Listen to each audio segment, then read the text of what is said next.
Here we go, going live right now on Facebook, Skills Not Pills movement. So excited for another interview for Skills Not Pills. We've got so many experts coming out. It's coming out of the woodworks on Skills Not Pills to share their wisdom with us about how they overcame a range of challenges to find healing in maybe some very unexpected places.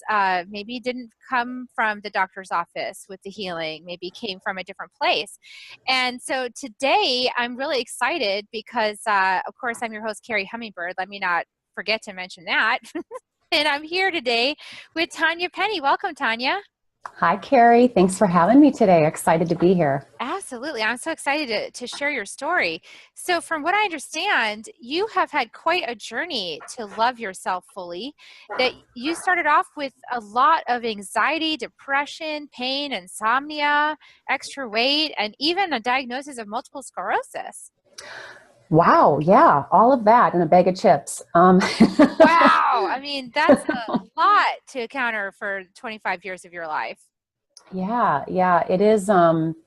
Gosh, when we start to, I forget about all the things that I dealt with. And then when I do these interviews and I start to talk about it again, it's like, wow, how did I get from there to where I am today? Because I'm in a much different place than I was in my late 20s or even my early 30s.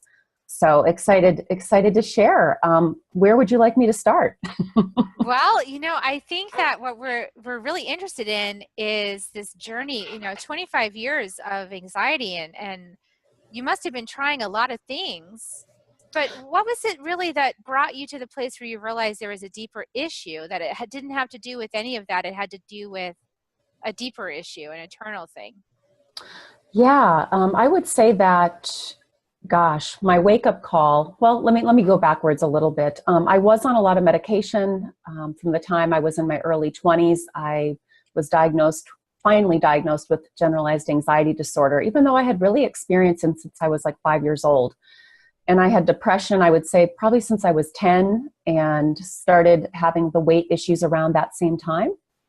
And, but yeah, I wasn't diagnosed till my early 20s. And then I was put on medication for the anxiety and depression. I, of course, I tried some diet changes. I tried exercise. I tried some of the quote unquote normal things that other people try when you have this kind of diagnosis and these issues.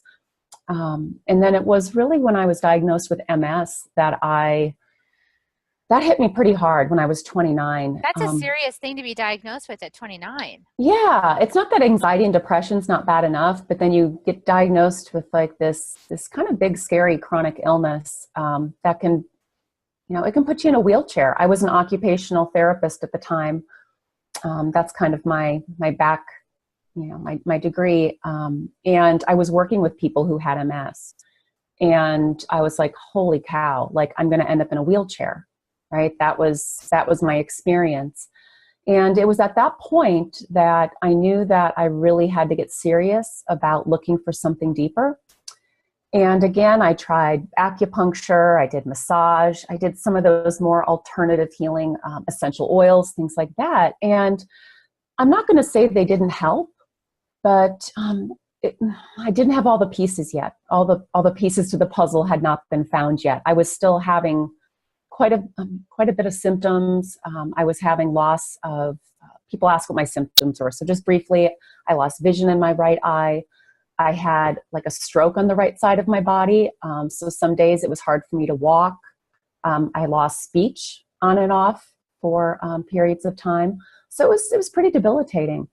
And I want to say about 3 years into the MS, and I was taking Western medicine at the time, I had what I guess I would call a spiritual message, I guess. I wasn't spiritual at the time. So even finding like, even like saying what that was now, Okay. it's like, what do I call that? People are going to think it's weird. And it's like, oh, well, I went to give myself a shot of Western medicine. And I remember it was in September 2007. And I just heard this voice that said, there's another way and you have to find it. The Western medicine isn't your path. It's not helping you. It's actually making you sicker. And you need to go on this journey. And I was like, Okay. wow. Like, I don't know what this voice is, but I actually heard one of those voices one time too. Was it masculine? Because I had this, like, I don't know. Anyway, it doesn't matter. I don't know. Honestly, I don't remember if there It was was the a only time I masculine. ever heard that voice, but it was like one Yeah. time, and it's kind of indescribable, right? Like it happens and Yes. it comes through your whole, like it's coming from in here. So Well, I knew I wasn't schizophrenic. So, right. I was like, but something in me was like, you got to listen to this voice. And now what I call it, I call it my higher self. I call it my higher levels speaking to me through my higher self. So that's what I call it now. And I hear the voice all the time now because I'm open to it, right? because you're listening. Because I'm listening and I believe it's there and I tap into it. So, yeah, that was really September 2007 was really when I put down the Western medicine.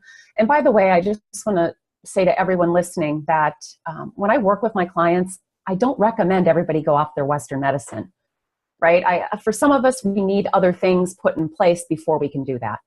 Right. So That's just an important point to make. Yeah, I just want to put that out there because a lot of people think, oh, you're a hater of Western medicine. No, I'm not. And even Skills Not Pills movement is not a hater of Western medicine. I can't tell you how many doctors have come to me saying, thank you for making this movement. Yeah. Because they don't like it either. Okay. Yeah. Like if they know doctor, it's not the only way either. They don't want this either. They just ended up being this way, but that's just a product of the architecture of this system that's forced the necessary conclusion of a pill, and that to give you some kind of solution in 15 minutes. This isn't like, that's not what the doctors want either. That's not what they came in from medicine to do. Right. They came in to help you heal, but they're not set up to help you heal. So that out of the way. They don't, because they don't have, right? Yeah, we're not judging. They don't have all the answers. They have what they went to school for, which is Western medicine. And and so many doctors. I mean, my neurologist sends me people. My previous, I don't go to neurologists anymore, but she sends me people because she knows that Western medicine often falls short and they're not the only answer. Well, and there's also this, I've been shown this several times. So if you just imagine like healthy, vibrant, deaf. Yes. Western medicine does this part. Yes. So there's all this part that you could be looking at before you get to this part. Yeah, absolutely. So that is what we're doing here, is we're encouraging people to go here now rather than have to get here. Absolutely. That's what we're doing. Well, and to know that we may need, there may need to be lots of pieces and parts, right? Lots of puzzle pieces. I love that you said puzzle because I've been telling people that. Yes, it's a puzzle. It's different for everybody. It's different for everyone. I tell people my way might not be your way, but there might be a piece of something I share that is part of your puzzle, right? Of your healing puzzle. But everything I share, it may not be for you. So take what you like, take what resonates, and leave the rest, right? Take what you like and leave the rest. So yeah. So what I found, this is my big thing that I want to share today. I know that we could spend the whole day talking. Hours. Yeah. Right. But I guess my big takeaway is when I really started to go deeper and look at what is the underlying cause of all of these illnesses that I have. One of the big things that really kind of popped up was I never really learned how to love myself. And I know that might sound weird to a lot of people because a lot of people talk about self-love, but do we really know what it is and what it really looks like? Because a lot of us got messed up versions growing up, right? A lot of us learned growing up that love was trying to please other people, trying to make other people happy. It was, pushing yourself, having these high goals, expectations, and pushing yourself in order to achieve them, right? So I think a lot of us grew up not really having a good picture or a good role model of what really loving yourself looks like. And ultimately, when we're not loving ourselves, I believe that is one of the number one causes of illness and disease or dis-ease. So what does loving yourself look like and not look like is one of the first things I do with my clients as we look at those two areas, right? And I always say, well, look at your thoughts, words, and actions. One of the biggest ways that we do not love ourselves is we are really hard on ourselves. I would beat the crap out of myself for the tiniest little mistakes that I would make. And I wouldn't just like let it go beating myself up once. Like it was a continual process of, you shouldn't have done that. You should have done this, blah, blah, blah, blah, blah. It was that inner critic, right? Replaying it over and over again, that messy Yes. moment that you felt uncomfortable and like feeling it all over again. Absolutely. Just over and over. And over time, I mean, that wears on you. That kind of self-beating is, it's going to bring you down. It's mental toxicity. Absolutely. I love to talk about, toxins. And most people think environmental, but your thoughts and words are huge. So that was one of the areas I really had to look at shifting. And that wasn't easy because I grew up with, and I think a lot of us have this inner critic because one or both of our parents was either very self-critical, like to themselves, or they were also critical of us. So we've had this ingrained tape that's constantly playing. And so really looking at that on a daily basis and catching it when you're in the middle of it and being able to shift from that critical, judgmental, beating on yourself to self-love, kindness, and, oh my God, compassion for yourself, right? Compassion and not beating yourself up no matter what you do or don't do, I think it's been really big for me and really big for most of the clients that I work with. If that's the only thing that you do to love yourself more, I'm telling you what, you're going to see a big shift in your health within a couple of weeks. If you just caught that and changed that on a daily basis, it would be huge. Yeah, and it's not even daily. It's kind of moment by moment, depending on how active your monkey mind is. Mine is super active. Mine too. I remember. So I'm glad you said moment to moment because it really is staying on top of it and staying like it is that aware and that conscious that every thought, whether you say it or word, whether you say it out loud or it's just internal. I don't know how many times I would catch myself saying, oh God, that's so stupid, or you're so stupid. And I'm like, where did that come from? And it was like, oh, I heard that a lot growing up. There's an old tape. Yeah. They're like echoes from the past. You could start to realize that they're just echoes playing from the past. Absolutely. And recycling through your brain. Like your brain is like a tape. It's like it can just make echoes. It can make noise. Yes. And it resonates through your brain, but you can actually come in, like grab that little program and just pull it out, like just pluck it right out of your brain and say, no, I'm not going to have that anymore. I'm going to replace it.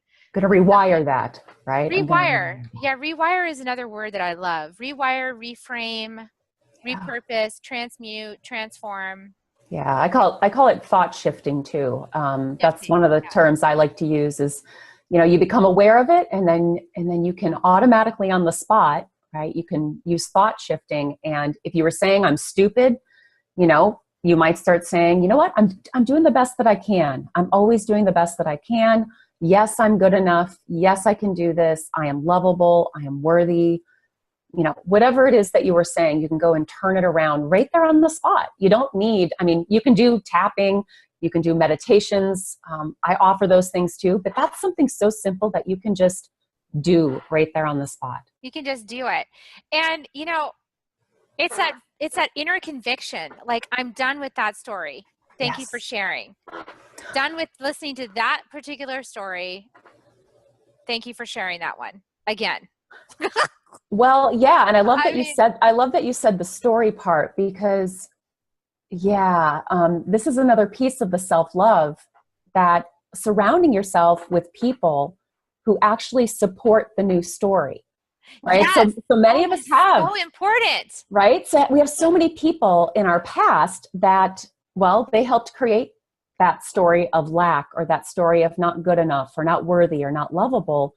That I'm not saying get rid of your family, but what I'm saying is you want to start to surround yourself with people that are going to support that new story of I'm lovable, I'm worthy, I deserve to be treated with honor and respect. I deserve acceptance, right? I deserve to be respected. um, loved for who I am. So that's another piece. I think a lot of us are still kind of spending a lot of time with what I would call toxic people.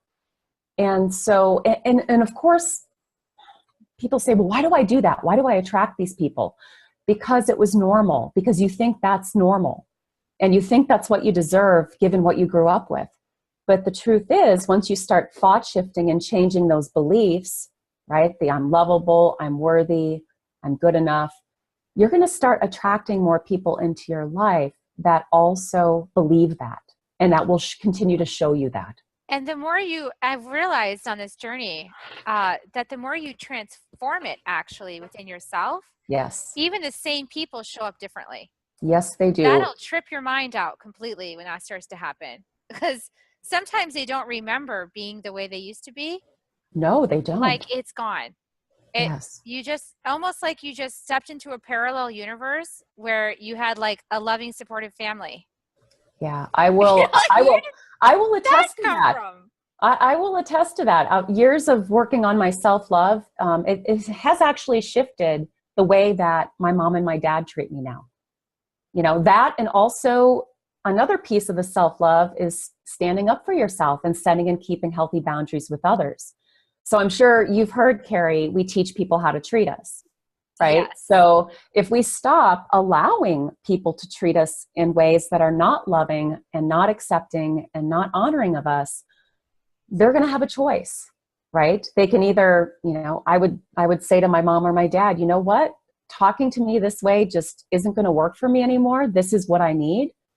And if you don't do that, then I'm probably going to, you know, talk to you less. I'm probably going to spend less time with you. And that wasn't easy to say. And it wasn't easy to say to some other people in my life, friends. But once I did that, people then could choose, right? They became aware that there was yes. a change in the force, you know, within Absolutely. you. And Absolutely. that this new matrix was not allowing the old behavior, you know, and it can be kind of disorienting if you think things stay the same. Yeah.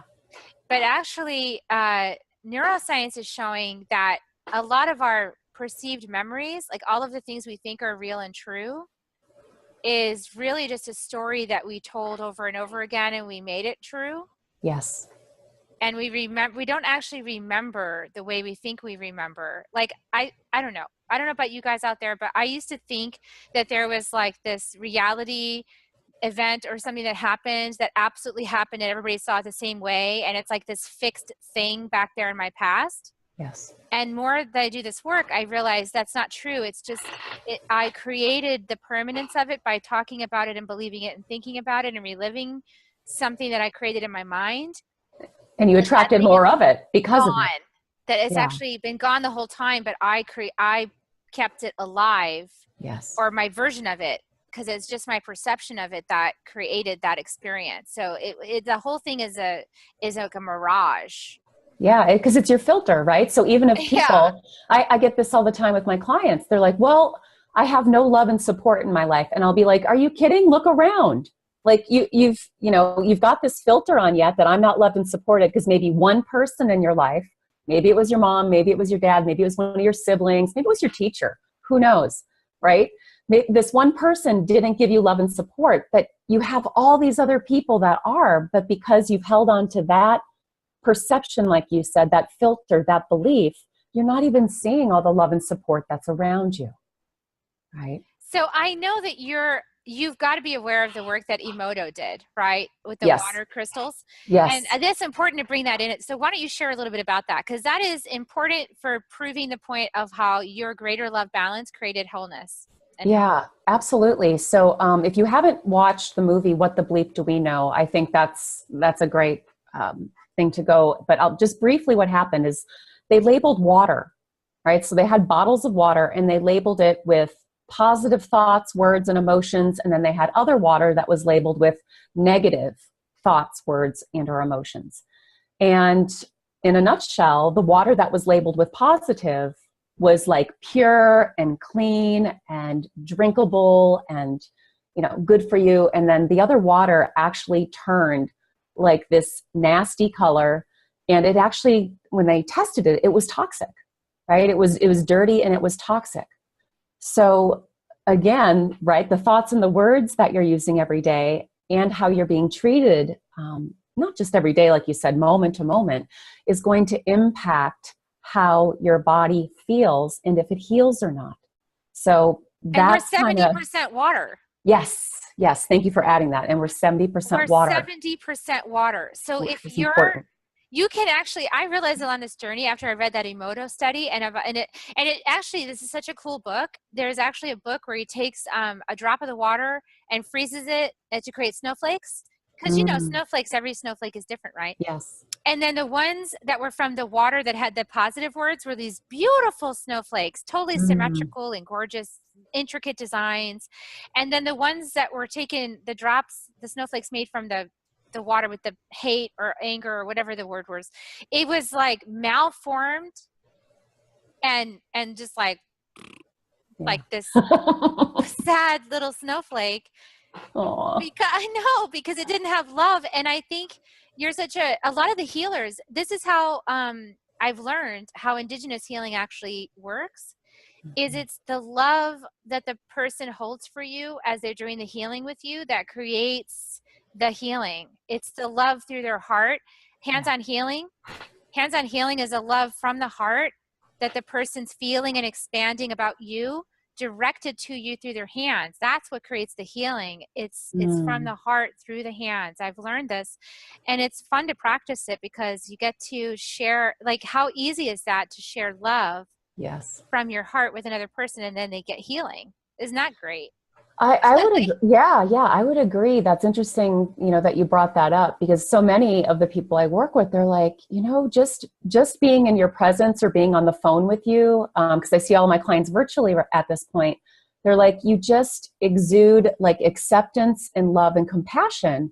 Like no matter what I say or I do, you still accept me, and I still feel like that, you love me and have compassion for me. You never beat me up. You never tell me I don't do things right. And I think so many of us, we didn't grow up perhaps with that, or didn't have it to the extent that we needed. And so starting to do that for ourselves, and again, surrounding other people, even if it's just your coach or your healer, right? To know that that is possible. And so you can feel what that feels like as you're talking about, when you're working with a healer. I think that is really important for a lot of us. That's the kind of support, right, that so many of us need, the energy that so many of us need in order to fully heal whatever the illness is, whatever the disease or illness is that you're dealing with. And then being able to then do it for ourselves, right? But oftentimes we need that. I needed it. I mean, I had friends that came in, and finally I was feeling that love and support, which was also another piece of the healing, right? Of healing all those pieces and parts that needed that, was realizing like, oh my God, I am lovable. I do have support, and feeling that, and then beginning to do it for myself, right? Because so you can actually re-instruct every cell in your body to hold health. Absolutely. Don't they say cells regenerate every, I believe, 7 days, isn't it? Yeah, so every 7 days, every cell in your body is a new cell. Yes. So if you just adopt a healthy practice of prayer, mindfulness, self-compassion, the appropriate self-kindness, because it does, food is important. Put love in your food before you eat it. Yes. Just a tip. And your water. Like you could have a pitcher of water at home, right? With the word, I love myself completely as I am, like on the water. And drink that instead of drinking out of the tap. And I actually have people write in dry erase marker on their bathroom mirrors, I am lovable and worthy, right? I'm good enough. I'm lovable and worthy. And then put little Post-it notes around, because if we're going to reprogram those thoughts and beliefs, right, that have caused the self-hatred, the beating up on ourselves, etc., we're going to need constant cues, reminders. And reprogramming, in order to do that fully, right? So I also, one of the other things that I want to share too, so we've got our thoughts and words, right? Loving ourselves with our thoughts and our words. Actions, surrounding yourself with people, eating nutritious food, One of the other big pieces too, Carrie, that I have found for a lot of people is that they are doing work that's not really, they're doing work they don't love, right? They're staying in Yes, jobs, so true. and a job can be toxic since we're talking about toxicity, it can be toxic if you don't like it, right? Somebody else may love that job, but you're in it and you're not happy and fulfilled, and you're staying in it either because the benefits or the money or because you don't think you deserve something better. And I think that's another big piece for a lot of the people, at least that I see. And it was for me too. I had to leave the hospital job where I was an occupational therapist to fully heal because it just wasn't a good environment for me. It just wasn't what my soul, I guess you could say, my heart really wanted me to do. So that was another big piece. And I would suggest, those of you that have illness that you're looking to heal is really looking at, am I happy in the job? Am I happy? Am I fulfilled in the job? Do I have people around me that support me and love me? Am I giving myself that unconditional love and support? I think those are some really big pieces to look at when it comes to fully loving yourself in order to heal, right? To fully heal your body, mind. And I also think, I keep getting prompted to share this, so I'll just go ahead and share it. So I finally, at one point I realized, because I had a lot of up and down weight cycles, and I know that you talked about that I did too. Yeah. In my life. And I finally realized when I got on my spiritual path, I finally realized that I was trying to fill the hole inside of me Yes. with food. Yes. Because I had this empty feeling inside of my soul. Yes. And I was trying to put food to make it feel full. And also just experiences, being distracted, staying constantly busy. These are other ways it manifested in my life, having to have vacations constantly planned so that I would have a new thing to do, or plans on Saturday night, because if I didn't have that plan to look forward to, I couldn't get through my life. Those are all symptoms of the same false belief that I was empty. Yes. And that I needed to be filled by something outside of me. Yeah. And that emptiness, they say all addictions, really the root of all addictions is actually feeling empty, meaning you're not full of love for yourself. You're not full of joy. Yeah. You're not full of love for yourself. You don't have enough joy in your life. You feel like there's something missing, but the part that's actually missing is you giving that to you, right? You giving yourself that love and acceptance. And yeah, when we don't feel that, we feel depressed, we feel stressed out, we feel anxious. And then pick your flavor, right? You said food, and I did the food thing too. I've used alcohol, I've used drugs, I've used staying really busy, I've used working too much. I've used exercising too much, fill in the blank. Right? Yeah, marathons. I've run marathons. I did one and I was like, never again. I did 2 of them, and then I did 13 half marathons. I was a little compulsive, people. But, I think that, so one handy way to start is what you're talking about. I love you brought in the bathroom mirror, because I also give clients that. Go to the bathroom mirror and look yourself in the eye. And I like left eye to left eye because that opens the window to the soul. It is. And you can just gaze softly, gently into your left eye. How often do you look at yourself in the mirror and really look? Not just passing, are my teeth perfect? Is my hair in the right place? Is my stomach sucked in? Not being critical yeah. Again, right? Looking in the mirror, being critical. But actually just left eye, gazing into yourself, the deeper part of you, and opening that window to your higher self. And then if you really want to go the distance with it, you can say those mantras out loud to yourself and make yourself cry like a little wee baby, because that is where the healing starts, right? Is to say it out loud. Absolutely. Another thing I have my clients do is actually put a hand on their heart. Yes. Right. To connect with their heart. And either eyes opened or closed, looking in the mirror or not, just over and over saying to themselves, I love and accept you for who you are. Right? You are worthy. I love and accept you for who you are. Just keep saying those things over and over. And I recommend they do it 2 to 3 times a day for just a couple of minutes, right? 1 to 3 minutes. And yeah, I'll make them do it on the phone with me. And sometimes they will start crying, right? To actually feel that to feel that love and That acceptance for longing to themselves. feel the love and acceptance from Yeah. yourself. And Because so many of us look outside of ourselves for it. yeah, And if we don't, we hear it all the time, right? We look to everyone else to get it. And then if we don't get it from a certain person, then we think we're not worthy of it, right? That we don't deserve it. And the secret yeah. I learned about all this is this is a profound secret I learned. I want to share it with you guys. Everyone's all mad at their parents for not loving them the way that they wanted to be loved. Here's the secret. It's impossible for anybody to love you the way you want to be loved, because the only person's love you really want is your own. Absolutely. That is Absolutely. I the love that. secret. I love that. And here's the truth, right? Well, there's two truths here too that I like to share. And one of them is that you actually chose your parents. Yeah, I love that one Right? too. So don't be mad at your parents, and don't blame You picked them. them. You pick them to help you heal, grow, and evolve as a soul. And then number two, your parents just want love as well. They And want to know that they did a good job. They're like, I just bent over backwards. they did the best they could. They I did the know this best because they I have an could. 18-year-old that I just kicked out of the house. And so I'm in that spot. I'm like, wait a second. I just bent over backwards. How can you be angry at me? You chose to leave. You couldn't follow the rules. I love you. Don't say I'm a bad parent.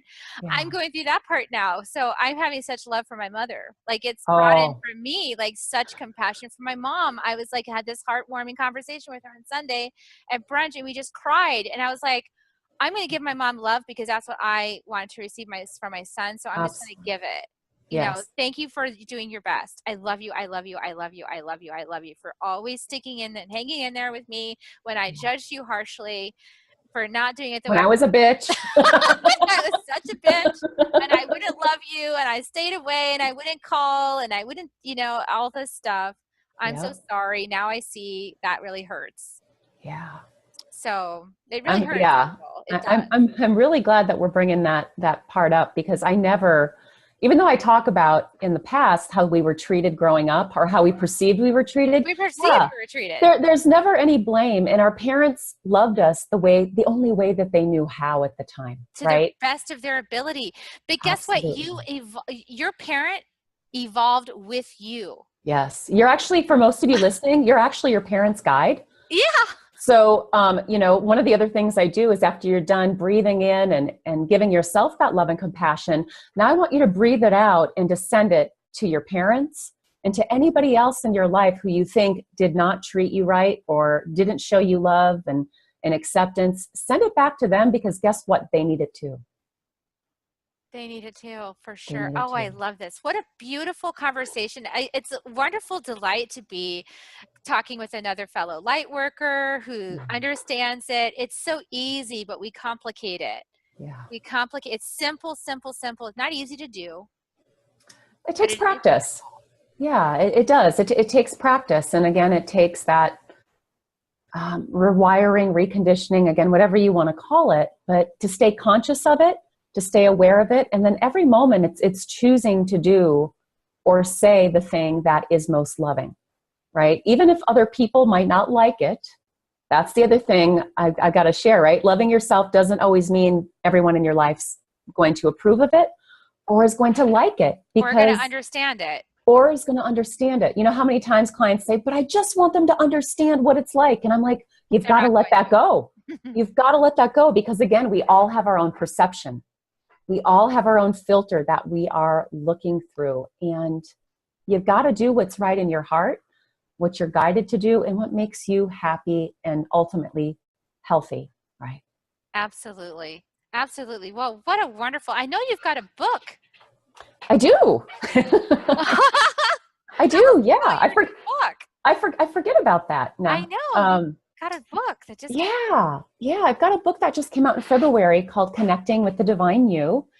And it's a beautiful, I guess you want to call it kind of my story. And I weave in my client stories, as well as more about what we're talking about today, and some how-tos and tools to really connect with, accept, and love all parts of you. So yeah, you can get it on Amazon. It's also my website, tanyapenny.com. So yeah, check it out. I think it's a good book, but I've gotten a lot of good feedback saying it's really simple. It's really easy to use. And a lot of the things in it, it's entertaining to hear my story, but it's also, I know, I feel that way but about it's mine also too. kind of like yeah, but it's also kind of a self-healing guide. So it's not just like, oh, this is interesting, or wow, look what she did, but it's like, oh, here's how you can do it too. So yeah, check that out. And what else, Carrie? Oh, I also have I have a free gift in a class coming up next week that's called Creating Your Self-Love Blueprint. So it's going to go deeper into what we've discussed today, and that's a live virtual call. And I think the link is below. It will be when we get Yeah, done. Yeah, I'm going yeah, to paste that in there so that you guys can click and go to this free call yeah, next week. absolutely. Yes, it's next week, and then you also get the first actually couple of chapters of my book, Connecting with the Divine You. So you can check it out and see if it resonates with you. So how healing was that for you to write that book? Pretty healing, huh? That was, yeah, it was. That's almost like a life dissertation. It was hard. I'll be honest. It was really, it really stirred up a lot of my shit and had me look at it again in a different way and go deeper into healing that past trauma and those things that I held in my past that were my story, as we talked about earlier. So yeah, I it took a couple of years to get it done, but it was definitely, oof, yeah, it got me. And I actually, when I read through the final draft manuscript that my publisher sent back one last time, and he said, check it again. And I went back through it and read it all together, right? Not just chapter by chapter over 2 years. I was like, oh my God, like I sobbed. It was, So healing. it was very healing. Yeah. Yeah, I just kind of feeling into it, and I'm feeling there's definitely a common journey that you and I have shared. It's very vulnerable to reveal those things Yes. about your own journey and to accept it in printed form and release it. I released my memoir a couple years ago, and I got some awards for it, but I never I didn't go very wide with Yeah. it because I didn't really want to share it. I was called to Yeah. share it, but I didn't really want to share it, so it kind of hung out quietly. A few I, people got it. I'm hearing like the fear of being seen, right? Yeah, because and judged and like Yes. all that stuff. But it's a huge test of self-love to put it out there and to know that that's Yeah. part of the walk that you had to walk in order to be the person that you are today, that you stand in that those teachings that you're sharing, that is part of the medicine that you bring when you publish it out there like that. Absolutely. And I think it was not only healing for me, but my mom and dad really don't like to read a whole lot. And so there was a part of me that thought, oh, well, it'll be okay, because I share a lot about my childhood, right? And in the beginning of the book, I say, I'm not blaming my parents. I put it out there. I'm not blaming my parents. I'm just speaking what was the truth for me growing up. But a couple of weeks ago, I'm talking to my parents, and they're both like, oh yeah, we're reading your book. And I'm like, what? You weren't supposed to do that. I was like, oh my God. I'm like, please tell me you read the introduction that said, I in no way blame you for anything, any part of whatever. Like, I know that you were doing your best and blah, blah, blah. And they're like, yeah, I know. Right. Like I know. But yeah, so I think it's probably pretty healing for them too. I'm going to guess. We'll see when they get done with it. Yeah, I can say from my point of view that coming out and being a speaker, talking about these kinds of things, as we are prompted to do during this time in our evolution on the planet, we are called to come out and speak openly about these things that in previous generations wouldn't have been spoken about, even Right. within the family. And we're called to come out and talk about things. It's a very vulnerable experience for our families and for ourselves, and to have a lot of compassion. I know my mom, because I republished my memoir with this movement, that Skills Not Pills movement, in audio form. Like, so that's been coming for a couple of years. Yeah, it's an audio book. I read it aloud, which is also in itself a very vulnerable thing to do.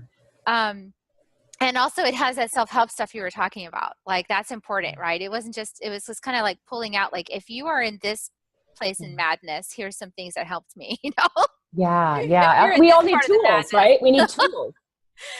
But We my need, mom felt really uncomfortable, with that whole thing, and like that she was somehow, going to be blamed, or people were going to think, oh, they love Carrie Hummingbird, but they just can't stand her parents, and it's like, that's not true. That's not true. People understand that, I think that the people that we attract are the people who are ready to wake up to go, oh, I chose the parents I chose. yeah, And my parents did the best that they could. And my brain was wired from, your brain's wired to like make these vast leaps and take those things as truth and store them in your cellular tissue, even as a yes, child. And so whatever you thought happened was like your infant brain connecting things and making a story and pulling it down into reality.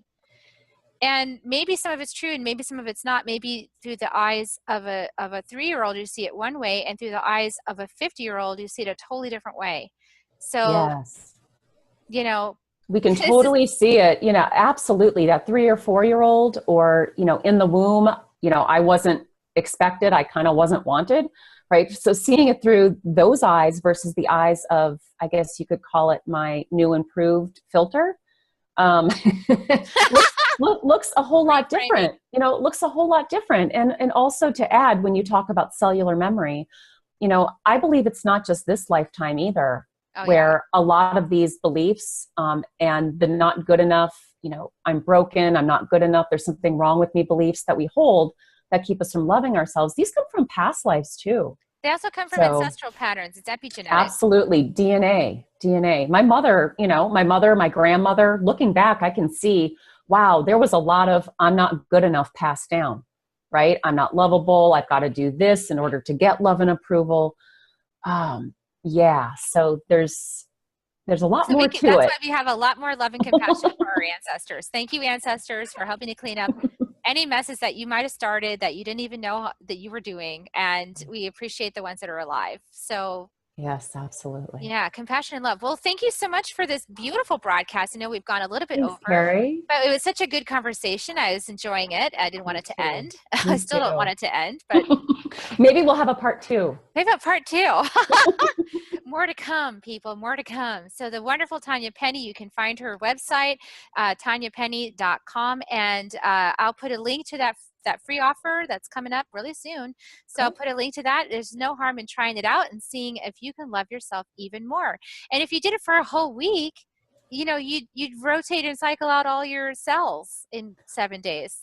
Yeah, I'm glad that you said that, because you also get when you sign up for the free gift, not just the class and the book chapters, but I actually have recorded guided meditation practices that help to reprogram for self-love and acceptance and clear out all the other negative crap that is going on in there. So you guys also get a sample guided meditation practice to help you do that. And if you do it 2 to 3 times a day for 7 days, your life might just drastically change and your health might improve. Like, I've seen it happen. It's crazy. I love it. Okay, everybody needs to sign up. And then we'll report back in Skills Awesome. Not Pills 7 days Woo! after the program completes. And then you can tell us your results. I would love that. I would love to hear what people have to say. Experiments. All right. Well, thanks so much, Tanya. Thanks for being on. And I really appreciate you taking the time out to support the movement and bring your voice to it. It's important that, I think it's really important, the message that we hear from many different people, all these inspirational stories of overcoming a range of things through their modalities, and to share that wisdom, and that we will see that there is not just one pathway, Yeah, but there's a billion ways to heal. absolutely. Thank you so much, Carrie. Thank And you. thanks everyone for being here. Yeah, Yay. thanks everybody. Bye, everybody. Have a good Bye. one. Okay, bye.